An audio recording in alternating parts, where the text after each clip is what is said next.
Hello दोस्तों, स्वागत है आपका आपके यूट्यूब चैनल कुमार पाठशाला में। तो आइए आज हम लोग पढ़ेंगे वर्तमान भारतीय समाज एवं प्रारंभिक शिक्षा।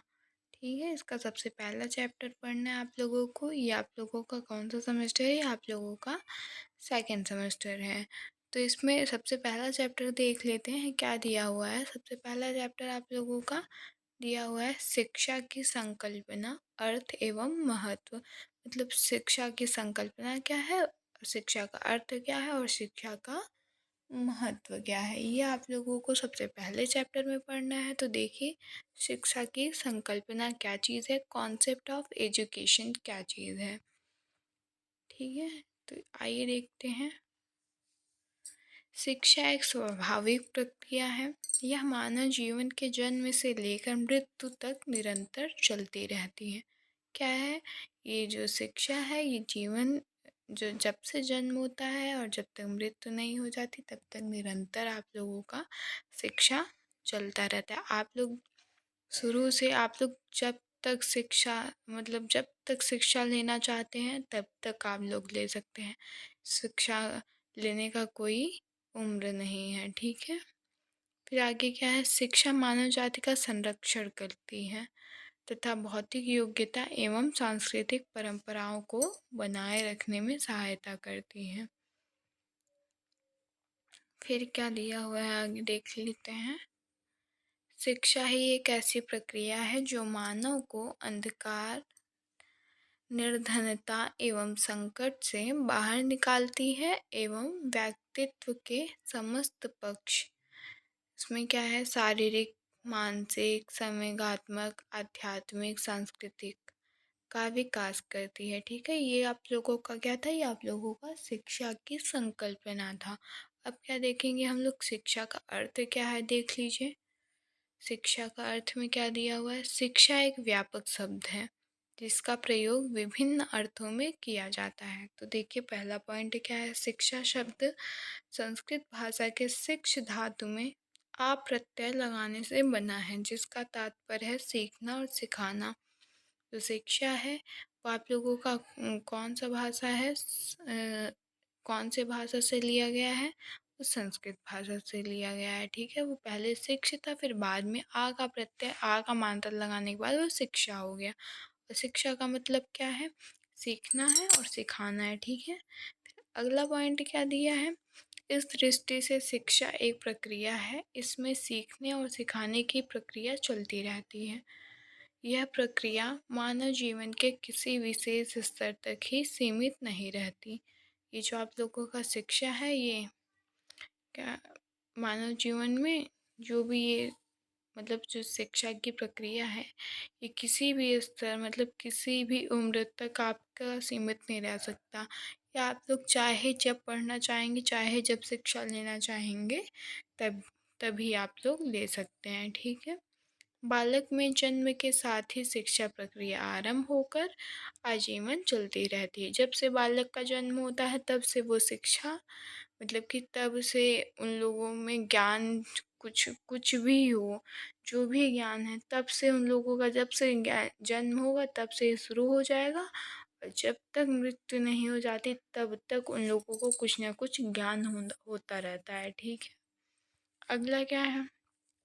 शिक्षा को आंग्ल भाषा में एजुकेशन कहते हैं। कौन सी भाषा में एजुकेशन कहते हैं? आंग्ल भाषा में। शिक्षा शास्त्रियों के अनुसार एजुकेशन शब्द की उत्पत्ति लैटिन भाषा के निम्नलिखित शब्दों से हुई। तो देखिए, क्या है एजुकेशन, किससे किससे मतलब एजुकेशन की उत्पत्ति किससे किससे हुई है देख लीजिए। पहला क्या है? एजुकेटम है। एजुकेटम का मतलब क्या है? शिक्षित करना। ठीक है, एडिशियर है। एडिशियर का मतलब क्या है? विकसित करना अथवा निकालना। ठीक है, एडुकेयर क्या है? आगे बढ़ाना है, बाहर निकालना अथवा विकसित करना। ठीक, मतलब किसी जो भी आप लोगों के पास ज्ञान है उसको आगे निकालना या फिर किसी मतलब उस ज्ञान को विकसित करना, को भी बता के को समझाना, तो मतलब वही विकसित करना। ठीक, एजुकेटम भी दो शब्दों से मिलकर बना है, ई तथा ड्यूको। ठीक है, किससे बना है एजुकेटम? एजुकेटम कितने शब्दों से मिलकर बना है? एजुकेटम दो शब्दों से मिलकर बना है। किससे किससे बना है? ई से बना है और डीको से बना है। ई शब्द का अर्थ है अंदर से और डीको शब्द का अर्थ है आगे बढ़ना। क्या है? ई शब्द का अर्थ क्या है? अंदर से, और डीको शब्द का अर्थ है आगे बढ़ाना। ठीक है, अतः एजुकेशन का शाब्दिक अर्थ अंदर से आगे बढ़ाना। मतलब जो एजुकेशन है उसका शाब्दिक अर्थ क्या है? अंदर से आगे बढ़ाना। ठीक, अब फिर आगे आप लोगों का एजुकेशन का मतलब पता चल गया होगा क्या है। फिर आगे देखिए, इस प्रकार एजुकेशन अथवा शिक्षा का अर्थ है शक्तियों का बाहर की ओर विकास करना। मतलब जो भी ज्ञान है आप लोगों को, उसको आप लोग किसी को बताते कैसे हैं, उसको किसी को सिखाते कैसे हैं। मतलब जो भी आप लोगों के अंदर ज्ञान है उसको आगे आप लोग उसका विकास कैसे करेंगे, उसको विकसित कैसे करेंगे, वो सब चीज़ें हैं। फिर उसके बाद क्या दिया हुआ है, वो आप लोगों का शिक्षा का अर्थ था। शिक्षा की संकल्पना हो गया, शिक्षा का अर्थ हो गया। अब शिक्षा का संकुचित अर्थ क्या है ये देख लीजिए। संकुचित अर्थ में बच्चे को विश्वविद्यालय और विश्वविद्यालय में दी जाने वाली शिक्षा से है। जो संकुचित अर्थ है शिक्षा का, ये जो क्या है, ये केवल आपका विद्यालय में दिया जाता है। जो ये ज्ञान है, ये जो शिक्षा है, वो केवल एक चार दीवारी के अंदर दिया जाता है। केवल विद्यालय से ही जो ज्ञान होता है वही, और कहीं से ज्ञान हो वो नहीं। केवल जो विद्यालय से आप लोगों को ज्ञान होगा वो आप लोगों का शिक्षा का संकुचित अर्थ है। जहाँ बच्चों को एक निश्चित चार दीवारी के अंदर निश्चित व्यक्तियों द्वारा निश्चित पाठ्यक्रम एवं निश्चित विधि के द्वारा पढ़ाया जा सकता है। इसमें जो शिक्षा है वो कहाँ पढ़ाना है, किसके द्वारा पढ़ना है, ठीक है, किसके द्वारा पढ़ना है और आप लोगों को क्या पढ़ना है, ये सब क्या होता है, ये सब निश्चित होता है। जो भी आप लोगों को, जैसे आप लोग पढ़ते हैं, आप लोगों को स्कूल में पढ़ाना है, ये टीचर आप लोगों को ये सब्जेक्ट पढ़ाएंगी, ये सब आप लोगों का निश्चित होता है। और क्या सब्जेक्ट में कौन सा चैप्टर पढ़ना है या फिर आप लोगों को कौन सी बुक पढ़नी है, ये चीज़ एकदम निश्चित होता है। ठीक है, शिक्षा को संकुचित अर्थ में विद्यार्थी, विद्यालय, शिक्षक और उद्देश्यों की महत्वपूर्ण भूमिका है। ठीक है, संकुचित अर्थ समझ में आ गया। संकुचित अर्थ का मतलब क्या है, जो शिक्षा होती है वो आप लोगों का विद्यालय के अंदर, मतलब निश्चित, जो निश्चित है, जो विद्यालय में एक निश्चित पाठ्यक्रम से होगा, एक निश्चित चार दीवारी के अंदर होगा, एक निश्चित व्यक्ति के द्वारा होगा। ठीक है, वही क्या है, संकुचित अर्थ है।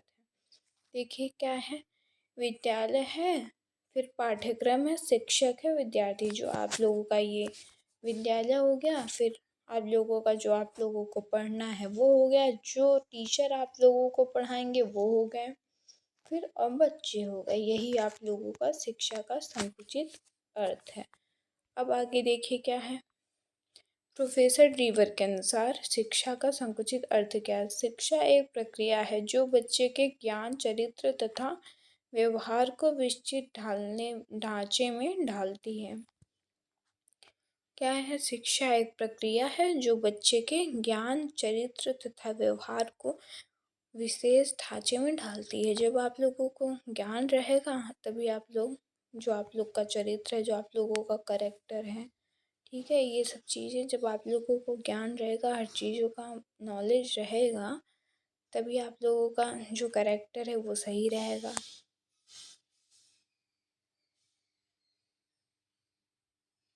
और किससे कैसे बोलना है, किसके साथ कैसे रहना है, मम्मी पापा लोग से कैसे बात करना है, आस पास पड़ोस में कैसे बोलना है, कैसे रहना है, ये सब चीज़ें आप लोगों को पता चलती है। फिर आगे देख लीजिए, शिक्षा का व्यापक अर्थ क्या है। तो शिक्षा का संकुचित अर्थ था, ये शिक्षा का व्यापक अर्थ है। शिक्षा का व्यापक अर्थ यह है कि शिक्षा व्यक्ति के जन्म से लेकर मृत्यु तक चलने वाली सतत प्रक्रिया है। शिक्षा के द्वारा व्यक्ति को बहुमुखी विकास होता है। शिक्षा के द्वारा व्यक्ति का किसका विकास होता है? बहुमुखी विकास होता है। ठीक, अरस्तु क्या कह रहे हैं देख लीजिए। अरस्तु के अनुसार स्वास्थ्य शरीर स्वस्थ शरीर में स्वस्थ मस्तिष्क का निर्माण होता है। जब स्वस्थ आप लोगों का शरीर रहेगा तो आप लोगों का जो मस्तिष्क रहेगा, मस्तिष्क रहता है वो भी स्वस्थ रहेगा।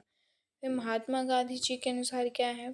शिक्षा से मेरा अभिप्राय बालक और मनुष्य के शरीर, मन और आत्मा के सर्वोत्तम एवं सर्वांगीण विकास से है। ठीक है। फिर एडिशन के अनुसार क्या है? शिक्षा वह प्रक्रिया है जिसके द्वारा मनुष्य में निहित शक्तियों का विकास होता है।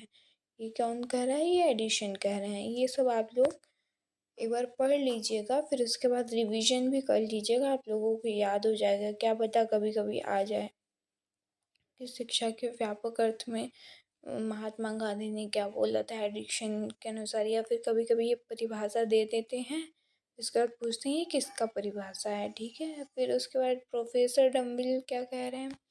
शिक्षा के व्यापक अर्थ में वे सभी प्रभाव आते हैं जो व्यक्ति को जन्म से लेकर मृत्यु तक प्रभावित करते हैं। ठीक है। ये कौन कहा है? प्रोफेसर डम्बिल कह रहे हैं। फिर आगे देखिए शिक्षा की परिभाषाएं क्या हैं। शिक्षा की परिभाषाएं क्या हैं? शिक्षा के संबंध में अनेक विद्वानों ने अपने विचारों को अलग अलग दृष्टिकोण से लिपिबद्ध किया है। विचारकों ने समय समय पर तथा परिस्थितियों के अनुसार शिक्षा शब्द को परिभाषित किया है। जो भी विद्वान थे, जो भी अपने अलग अलग टाइम पे आए, जब जैसे देखे उसके बारे में वैसे ही वो लोग परिभाषा दिए हुए हैं। तो सुकरात क्या कह रहे हैं शिक्षा के बारे में? देखिए, शिक्षा का अर्थ है प्रत्येक मनुष्य के मस्तिष्क में अदृश्य रूप से विद्यमान संसार के सर्वमान्य विचारों को प्रकाश में लाना। ठीक है। फिर प्लेटो क्या कह रहे हैं? शारीरिक, मानसिक तथा बौद्धिक विकास की प्रक्रिया ही शिक्षा है। शारीरिक, मानसिक तथा बौद्धिक विकास की प्रक्रिया ही शिक्षा है। जब शारीरिक आपका विकास होगा, मानसिक विकास होगा तथा बौद्धिक विकास होगा, वो क्या है? आप लोगों का शिक्षा का प्रक्रिया है। ठीक है। स्वामी विवेकानंद क्या कह रहे हैं? शिक्षा मनुष्य के अंदर में निहित शक्तियों को प्रकट करना है। शिक्षा मनुष्य के अंदर निहित शक्तियों को प्रकट करती है। ठीक है। फिर क्या है? टीपी नंद क्या कह रहे हैं? शिक्षा व्यक्तिगता का पूर्ण विकास है जिससे कि वह अपनी पूर्व योग्यता के अनुसार मानव जीवन में मौलिक योगदान कर सके। क्या है? शिक्षा व्यक्तिगता का पूर्व विकास है जिसका कि वह अपनी पूर्व योग्यता के अनुसार मानव जीवन में मौलिक योगदान कर सकता है। फिर पेडालॉजी क्या है? शिक्षा की परिभाषा मनुष्य की आंतरिक शक्तियों का स्वाभाविक, सर्वांगीण और प्रगतिशील विकास के रूप में दी जाती है। फिर देखिए फ्रावेल क्या कह रहे हैं? फ्रावेल क्या कह रहे हैं? शिक्षा का कार्य प्राकृतिक विकास को उसके लक्ष्य की ओर जाने में सहायता प्रदान करती है। शिक्षा का जो कार्य है वो प्राकृतिक विकास को उसके लक्ष्य की ओर जाने में सहायता प्रदान करती है। ठीक। फिर उसके बाद शिक्षा का महत्व क्या है देख लीजिए। आइए, शिक्षा समाज को ज्ञानवान, सशक्त, समृद्ध और सुखी बनाती है। शिक्षा समाज में सामाजिक न्याय, समानता, एकता और शांति को बढ़ावा देती है। क्या देती है? शिक्षा समाज में सामाजिक न्याय, समानता, एकता और शांति को बढ़ावा देती है। फिर आगे क्या है? शिक्षा समाज में गरीबी, अशिक्षा, अज्ञानता, अंधविश्वास और अन्य सामाजिक बुराइयों को दूर करने में मदद करती है। ठीक है। जब शिक्षा रहेगा तो आप लोग अपने आप से पढ़ पाएंगे। अपने आप से जब पढ़ लेंगे तो फिर आप लोग अपने आप से कुछ ना कुछ कर लेंगे, तो उससे आप लोगों की गरीबी दूर हो जाएगी। फिर जो अशिक्षा क्या है, अशिक्षा जब आप लोग शिक्षित रहेंगे तो अशिक्षा कहाँ से होगा, कुछ ना कुछ तो आप लोगों को आता रहेगा। फिर अज्ञानता है, अंधविश्वास की तरफ नहीं जाएंगे अगर आप लोग शिक्षित रहेंगे। सामाजिक में जो बुराइयां रहती हैं उनको आप लोग दूर कर पाएंगे। शिक्षा के बिना हमारा जीवन अधूरा लगता है। अभी जो लोग शिक्षित नहीं रहते हैं उन लोगों को देखिए, वो लोग ना कोई भी चीज़ कर पाते हैं, अंधविश्वास की भी तरफ जाते हैं, फिर गरीब भी रहते हैं, अज्ञा उन मतलब जो भी बुराइयां होती हैं उन चीज़ों को भी नहीं दूर कर पाते। फिर क्या दिया हुआ है, मानव जीवन में शिक्षा का महत्व क्या है। मानव जीवन में शिक्षा का क्या महत्व है, देखिए।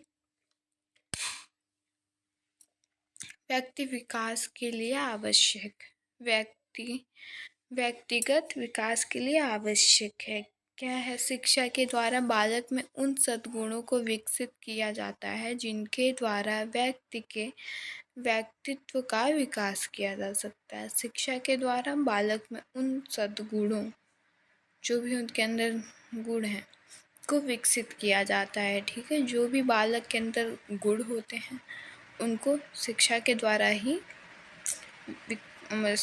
द्वारा ही उनका विकास किया जाता है, जिनके द्वारा व्यक्ति के व्यक्तित्व का विकास किया जा सकता है। फिर देखिए लाख जी हैं जो, वो क्या कह रहे हैं, जैसे एग्जाम्पल दिए हुए हैं, जैसे पौधों का विकास कृषि के द्वारा एवं मनुष्य का विकास शिक्षा के द्वारा होता है। किसका, जैसे पौधों का विकास किसके द्वारा होता है, पौधों का विकास आप लोगों का किसके द्वारा होता है, कृषि के द्वारा होता है। और जब कृषि लोग उसमें खाद पानी हर चीज़ करते हैं तभी पौधों का विकास होता है। तो उसी तरीके से जो मनुष्य होता है, मनुष्य का विकास कैसे होता है, मनुष्य का विकास वैसे ही शिक्षा से होता है। जब शिक्षा जो है आप लोगों के पास रहेगा, ज्ञान जब आप लोगों के पास रहेगा तभी आप लोगों का विकास होगा। ठीक है, फिर दूसरा क्या है, देखिए समाज की प्रगति के लिए आवश्यक है। किसके लिए आवश्यक है, समाज की प्रगति के लिए। मनुष्य एक सामाजिक प्राणी है, वह समाज में ही जन्म लेता है तथा समाज में ही उसका विकास होता है। क्या है, मनुष्य जो है वो एक सामाजिक प्राणी है, जो जो सभी समाज में रहता है। वह समाज में ही जन्म लेता है और तथा समाज में ही उसका विकास होता है। ठीक है, तो एकदम सिंपल था, समझ में तो आ ही गया। फिर इसके बारे में क्या कहते हैं, रिमांड क्या है, समाज विहीन व्यक्ति कोरी कल्पना है। ठीक है, फिर तीसरा क्या है, महत्व क्या है शिक्षा का महत्व, तीसरा क्या है, राष्ट्र की प्रगति के लिए आवश्यक है, राष्ट्र के प्रगति के लिए आवश्यक है।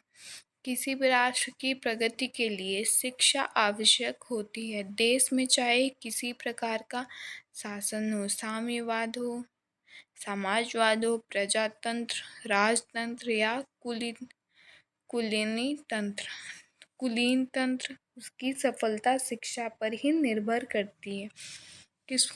क्या क्या है, किस प्रकार का शासन है, साम्यवाद है, समाजवाद है, प्रजातंत्र है, राजतंत्र है या कुलीन तंत्र, इन सब का जो भी सफलता हुआ उसका उसका क्या है, वो किस पर निर्भर करता है, वो शिक्षा पर निर्भर करता है। फिर चौथा क्या है, मानव कल्याण के लिए आवश्यक है। पांचवा क्या है, सभ्यता तथा संस्कृति के लिए आवश्यक है। तो ये क्या था, आप लोगों का शिक्षा का महत्व था मानव जीवन में। फिर उसके बाद मानव जीवन में शिक्षा के विभिन्न कार्य देख लीजिए। आज शिक्षा का विशेष महत्व है। यूँ तो शिक्षा का महत्व सदैव ही रहा है, परंतु आज की बदलती हुई परिस्थिति में शिक्षा के कार्य और बढ़ गए हैं। क्या, जैसे जैसे परिस्थितियाँ बदल रही हैं वैसे वैसे शिक्षा का क्या हो रहा है, कार्य और बढ़ता जा रहा है, शिक्षा की और ज़रूरत पड़ रही है। भारत का नैतिक पतन हो रहा है, चारों ओर भ्रष्टाचार का बोलबाला है। क्या है? आज शिक्षा की विशेष महत्व है, जो भी पहले से भी ये तो रहा है कि पहले भी बहुत ज़्यादा शिक्षा का महत्व था, बहुत ज़्यादा शिक्षा का महत्व था, लेकिन जो जो आज की दुनिया है, जो आज चीज़ें बदल रही हैं, उसके लिए सबसे ज़्यादा महत्वपूर्ण क्या हो गया है? उसके लिए अगर शिक्षा रहेगा तभी तो आप लोग आगे और काम कर पाएँगे। तो इसलिए क्या है, बद आज की बदलती हुई परिस्थिति में शिक्षा के कार्य और बढ़ गए हैं, भारत का नैतिक पतन हो रहा है, चारों ओर भ्रष्टाचार का बोलबाला है। ठीक है, फिर क्या इसके बारे में जॉन ड्यूनी क्या कह रहे हैं? जॉन ड्यूनी ने देखिए क्या कहा है, शिक्षा व्यक्ति की उन सब शक्तियों का विकास करता है जिनसे वह वातावरण पर अधिकार प्राप्त कर सकें तथा भविष्य की आशाओं को पूरा कर सकें। क्या है, जॉन ड्यूनी ने क्या कहा है? शिक्षा व्यक्ति की उन सभी शक्तियों का विकास है जिनसे वह वातावरण पर अधिकार प्राप्त कर सके और भविष्य की आशाओं को पूरा कर सके। फिर आगे देखिए, अब इसमें देख ली पहला नंबर क्या है विकास में, राष्ट्रीय विकास क्या है? शिक्षा राष्ट्रीय विकास का कार्य करती है। किसका किसका कार्य कर रही है? राष्ट्रीय विकास का। शिक्षा की उत्तम व्यवस्था के द्वारा ही किसी देश का विकास किया जा सकता है। जब शिक्षा का अच्छा खासा व्यवस्था रहेगा तभी देश का विकास हो पाएगा। ठीक है, राष्ट्रीय एकता क्या है? राष्ट्रीय एकता का आधार शिक्षा है। ठीक है, राष्ट्रीय एकता का आधार शिक्षा है। भारत में जातीयता, क्षेत्रीयता, प्रांतीयता तथा सांप्रदायिकता के आधार पर उनके झगड़े होते रहते हैं। ठीक, फिर तीसरा क्या है, भावात्मक एकता क्या है? भारत में अनेक विभिन्नताएं हैं, वास्तव में विभिन्नताओं का ही देश है, अतः यहाँ पर शिक्षा का कार्य भावात्मक एकता में वृद्धि करना है। ठीक, फिर चौथा क्या दिया हुआ है, सामाजिक कुशलता में वृद्धि। आज भारत निरंतर विकास की ओर अग्रसर हो रहा है। किसकी ओर अग्रसर हो रहा है? विकास की ओर अग्रसर हो रहा है, अतः हमें कुशल व्यक्तियों की आवश्यकता है। आज के युग में कुशल व्यक्ति वह है जो अपने पैरों पर खड़ा हो सके तथा अन्य व्यक्तियों के कार्यों में हस्तक्षेप ना करे। ठीक है, फिर आगे देखिए, आगे क्या है, शिक्षा की प्रक्रिया क्या है? शिक्षा की प्रक्रिया देख लीजिए, शिक्षा के 3 अंग हैं। कौन कौन से अंग है? प्रथम है शिक्षा, द्वितीय है छात्र, तृतीय क्या है, समाज। इन तीनों में समानता पाई जाती है। शिक्षा के कितने अंग हैं? शिक्षा के 3 अंग हैं, पहला, दूसरा, तीसरा कौन कौन से है? पहला आपका शिक्षा हो गया, दूसरा छात्र हो गया, तीसरा आपका समाज हो गया। इन तीनों में समानता पाई जाती है। तो देखिए, शिक्षा एक सामाजिक प्रक्रिया है, शिक्षा को समाज की प्रक्रिया मानता है, शिक्षा को समाज की प्रक्रिया मानता है। चूँकि शिक्षा के द्वारा ही बालकों का सामाजिक विकास होता है, अतः शिक्षा को एक सामाजिक प्रक्रिया माना जाता है। ठीक है, अब दूसरा देखिए, शिक्षा विकास की एक प्रक्रिया है। शिक्षा किसकी प्रक्रिया है? विकास की एक प्रक्रिया है। ऐसा माना जाता है कि क्या है, ऐसा माना जाता है कि जन्म के समय बालक कुछ शक्तियाँ लेकर पैदा होता है, इसी कारण इन शक्तियों को जन्मजात शक्तियाँ भी कहते हैं। जन्मजात शक्तियाँ किसको कहते हैं? जो बालक अपने जन्म के समय लेकर पैदा होता है। ठीक ठीक, शिक्षा बालकों को इस योग्य बनाती है कि वे सांस्कृतिक विकास में योगदान दे सकें। जब जो शिक्षा है वो बालक को उस लायक बनाती है जो सांस्कृतिक विकास में कोई किसी भी काम में वो लोग योगदान दे सकते हैं। फिर इसके बाद देखिए, तीसरा आपका शिक्षा द्विमुखी प्रक्रिया है। द्विमुखी प्रक्रिया क्या है शिक्षा का? शिक्षा प्रक्रिया के दो पहलू हैं। इस पर विचार करने में तस्वीर स्पष्ट दिखाई देती है। एक पढ़ा रहा है, दूसरा पढ़ रहा है। द्विमुखी शिक्षा द्विमुखी प्रक्रिया है। इसका मतलब क्या है? एक पढ़ा रहा है और एक दूसरा जो है वो पढ़ रहा है। एक सुना रहा है, दूसरा सुन रहा है। शिक्षक व शिक्षार्थी की क्रिया व प्रतिक्रिया ही शिक्षा का रूप लेती है। ठीक है, यही आप लोगों का द्विमुखी प्रक्रिया है। क्या है? जैसे कोई एक पढ़ा रहा है, जैसे आप लोग के टीचर होते हैं, वो लोग आप लोगों को पढ़ाते हैं तो आप लोग सुनते हैं, या फिर वो लोग बोर्ड में लिखते हैं तो फिर आप लोग उसी को उतारते हैं, या फिर जो भी हो, अगर कोई आपको समझा रहा है तो आप लोग समझ रहे हैं। ठीक, फिर क्या है? रास के अनुसार देख लीजिए क्या है? चुंबक के समान शिक्षा में भी दो ध्रुवों का होना आवश्यक है, इसलिए शिक्षा भी द्विमुखी प्रक्रिया है। दो ध्रुवों का मतलब आप लोग समझ रहे हैं। एक सुना रहा है, दूसरा सुन रहा है। यही चीज़ क्या है? ये द्विध्रुव होता है। जैसे चुंबक है, जो चुंबक है अब अकेले तो किसी में चिपकेगा नहीं, जब दोनों रहेंगे तभी तो एक दूसरे में चिपकेंगे। ठीक है, फिर आगे देखिए क्या दिया हुआ है। अब त्रिमुखी प्रक्रिया क्या है? शिक्षा का त्रिमुखी प्रक्रिया क्या है देख लीजिए। शिक्षा में अध्यापक विद्यार्थी के साथ साथ पाठ्यक्रम भी सम्मिलित किया जाता है, क्योंकि पाठ्यक्रम के अभाव में शिक्षण कार्य पूर्ण नहीं होता। ठीक है, जो शिक्षा मतलब कोई अगर टीचर है और फिर उसके बाद बच्चे हैं। अब जो टीचर है वो पढ़ाएगा क्या? जब आप लोगों का पाठ्यक्रम रहेगा वही तो पढ़ाएगा ना, तो उसमें क्या हो गया? वो त्रिमुखी प्रक्रिया होगी। एक अध्यापक है और एक पाठ्यक्रम है और एक विद्यार्थी है। ये तीनों चीज़ इसमें त्रिमुखी प्रक्रिया में सम्मिलित रहते हैं। ठीक है, आपका द्विमुखी प्रक्रिया क्या है? द्विमुखी प्रक्रिया आप लोगों का यही है। द्विमुखी प्रक्रिया आप लोगों का क्या है? उसमें केवल एक टीचर रहता है और एक अध्यापक रहता है। एक अध्यापक रहता है और एक विद्यार्थी रहता है, और वो जो भी चीज़ें आपको समझाता है आप लोग समझते हैं। वो जो भी चीज़ें आप लोगों को बताता है वो सब चीज़ें आप लोग समझ के खुद से समझ लेते हैं। उसमें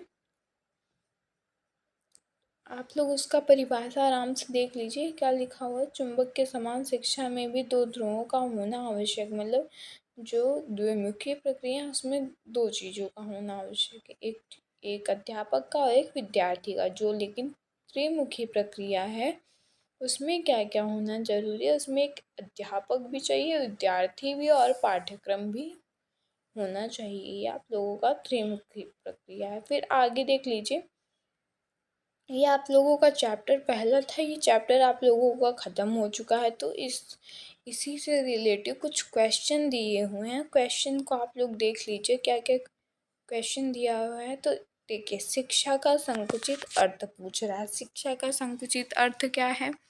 शिक्षा अर्थ से आशय उस शिक्षा से है जो एक निश्चित स्थान अथवा विद्यालय या कॉलेज में निश्चित योजना तथा निश्चित समय तक दी जाती है। क्या है संकुचित अर्थ उसका? संकुचित अर्थ का आशय क्या है? जैसे विद्यालय है और फिर कॉलेज है, या फिर मतलब जो भी एक चार दीवारी के अंदर जो भी आप लोगों को शिक्षा दी जाती है, और उसका समय निश्चित होता है, उसका पाठ्यक्रम निश्चित होता है, वो सब क्या है? वो सब आप लोगों का संकुचित अर्थ है। अब शिक्षा का व्यापक अर्थ क्या है? व्यापक अर्थ के अनुसार शिक्षा आजीवन चलने वाली प्रक्रिया है। यह प्रक्रिया उसी समय प्रारंभ हो जाती है जब बालक का जन्म होता है। कब से प्रारंभ होती है? जब से बालक का जन्म होता है तब से ही ये शिक्षा का प्रक्रिया प्रारंभ हो जाता है। ये आप लोगों का आजीवन तक चलता है। ठीक है, अब स्वामी विवेकानंद के अनुसार शिक्षा का महत्व बताइए। जो विचार जीवन निर्माण, मनुष्य निर्माण तथा चरित्र में सहायक हो, उन्हें ही शिक्षा की संज्ञा दी जाती है। क्या है?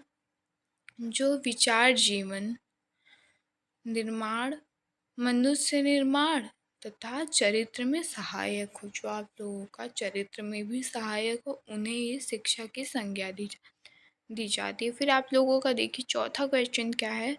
मानव जीवन में शिक्षा का महत्व क्यों आवश्यक है? देखिए, शिक्षा का महत्व व्यक्तिगत विकास के लिए, समाज की प्रगति के लिए, राष्ट्र की प्रगति के लिए, मानव कल्याण के लिए, सभ्यता तथा संस्कृति के लिए आवश्यक है। किसके किसके लिए आवश्यक है? किसके किसके लिए महत्व है मानव जीवन में शिक्षा? ठीक, देख लीजिए, शिक्षा का महत्व व्यक्तिगत विकास के लिए, व्यक्तियों के विकास के लिए होगा, समाज के आप लोगों के प्रगति के लिए होगा, राष्ट्र की प्रगति प्रगति के लिए होगा, मानव कल्याण के लिए होगा, एवं सभ्यता तथा संस्कृति के लिए होगा। इन सब चीज़ों के लिए क्या है? आवश्यक है शिक्षा। ठीक, फिर उसके बाद पांचवा क्वेश्चन क्या है? शिक्षा व्यक्तित्व का पूर्ण विकास करना है, किसने कहा है? ये देख लीजिए, टीपी नन, उसमें वहाँ पे आप लोगों ने देखा था, पढ़ा था। एक बार रिवीजन दोबारा कर लेंगे तो आप लोगों को याद हो जाएगा। ये टीपी नन का कहना है कि शिक्षा व्यक्तित्व का पूर्व विकास है, जिससे कि व्यक्ति अपनी पूरी योग्यता के अनुसार मानव जीवन को योगदान दे सके।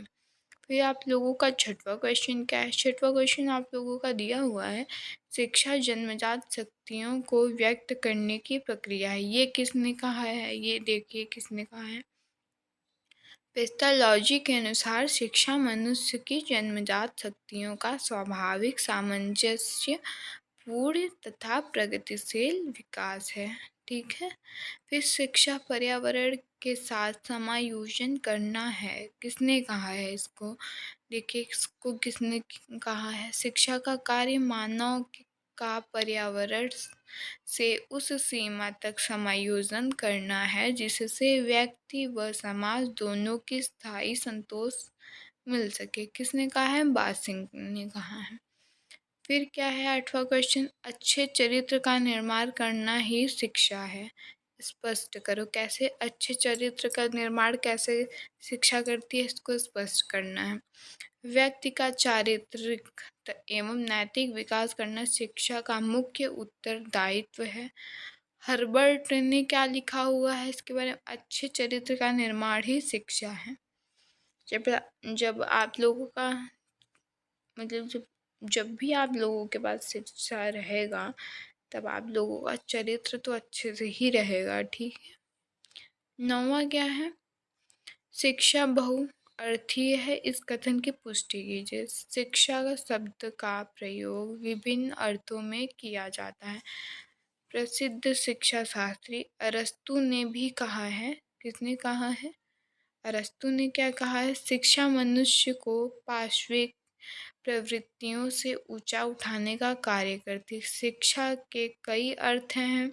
पहला क्या है? शिक्षा का व्युत्पत्तिक अर्थ।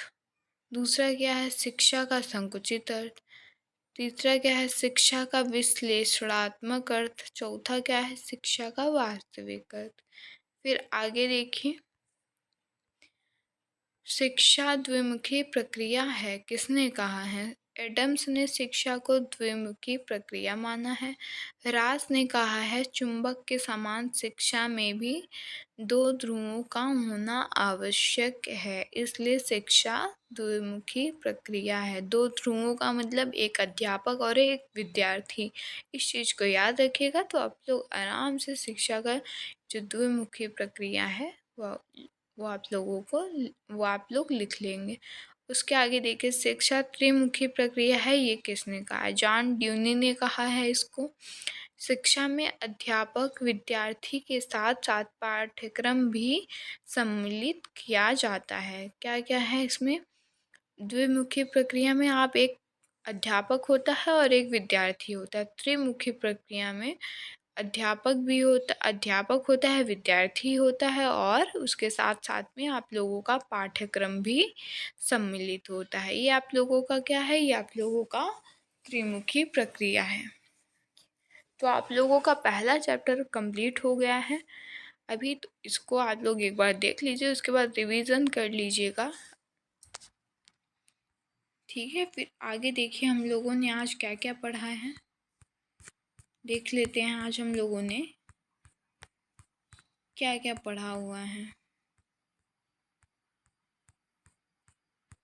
सबसे पहला तो हम लोगों ने शिक्षा की संकल्पना पढ़ा है, फिर उसके बाद क्या शिक्षा का अर्थ पढ़ा है, फिर शिक्षा का संकुचित अर्थ पढ़ा, फिर क्या पढ़ा है, शिक्षा का व्यापक अर्थ पढ़े हैं, शिक्षा की परिभाषाएं क्या क्या होती हैं वो सब चीज़ें पढ़े हैं, शिक्षा का महत्व क्या है वो पढ़े हैं, फिर उसके बाद मानव जीवन में शिक्षा के कार्य क्या हैं, मानव जीवन में शिक्षा का महत्व क्या है, शिक्षा की प्रक्रिया क्या है, ये सब चीज़ें हम लोगों ने आज पढ़ लिया है। शिक्षा द्विमुखी प्रक्रिया क्या है, शिक्षा त्रिमुखी प्रक्रिया क्या है, और लास्ट में आप लोग जो क्वेश्चन किए हैं वो आप लोगों का क्वेश्चन हो गया। ये आप लोगों का फर्स्ट चैप्टर कंप्लीट हो गया है। तो ये चलिए अब हम लोग अगले वीडियो में मिलते हैं चैप्टर 2 के साथ। चैप्टर 2 आप लोगों का क्या है, चैप्टर 2 आप लोगों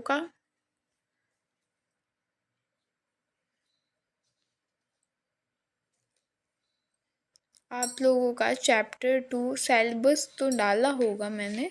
चैप्टर 2 आप लोगों का शिक्षा के प्रकार हैं। शिक्षा के प्रकार में आप लोगों को क्या क्या पढ़ना है, औपचारिक शिक्षा पढ़ना, अनौपचारिक शिक्षा पढ़ना है और दूरस्थ शिक्षा पढ़ना है, ठीक है। अब मिलते हैं अब अगले क्लास में।